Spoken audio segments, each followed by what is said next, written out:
Barangay Ginebra, Justin Brownlee mga bro may pinatunayan sa mga hitters at Japit Aguilar ansang hero pinilit maglaro.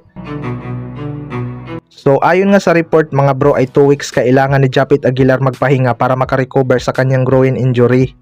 Pero marami ngang nagulat noong naglaro ito sa Manila Clasico kahit hindi pa siya 100% healthy. Dihado talaga ang Barangay Ginebra kung hindi naglaro itong si Japit Aguilar mga bro dahil kakainin lang ni Ricardo Ratliff ang depensa ni Troy Rosario. Kaya malaking bagay talaga itong si Japit Aguilar. Nagtala nga lang ito ng 8 points pero yung kanyang presence talaga sa depensa ang naging malaking impact. Kaya hindi na domina ni Ricardo Ratliff ang painted area. Dito mo talaga makikita ang kagustuhan ni Japit Aguilar makatulong sa Barangay Ginebra. Siya talaga ang naging unsung hero ng Barangay Ginebra sa laban na yun. Although nagsimula nga ang kanilang massive run dahil sa 3-point shooting ni RJ Abarientos at Justin Brownlee. Pero yung pag-shift ng momentum ay dahil pa rin sa depensa ni Japit Aguilar at siya din ang nakascore sa kanilang panglamang. Dito mo talaga makikita ang kagustuhan ni Japit makatulong sa team. Kumbaga sugal talaga yung kanyang paglalaro dahil sa dulo nakaramdam na naman siya ng pagsakit sa kanyang groin injury.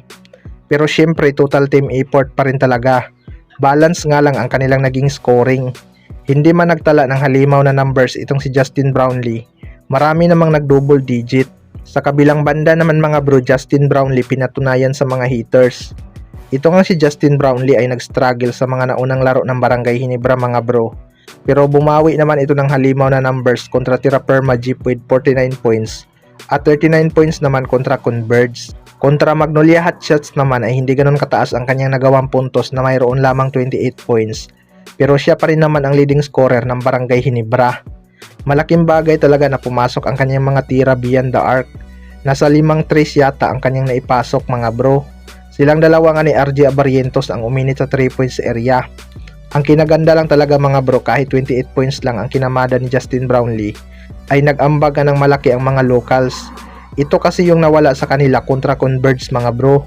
Ang ambag ng mga locals sa scoring. Imagine sa 3 locals na nag-double digit ay nag-combine ng 49 points. Malayong malayo sa kanilang huling laban bago ang Manila Clasico. Pinatunayan nga ni Justin Brownlee sa kanyang mga hitters na hindi pa siya matanda at kaya niya pang tulungan ang Barangay Ginebra kapag may magandang suporta sa mga locals. Sana magtuloy-tuloy pa ang kanilang magandang performance.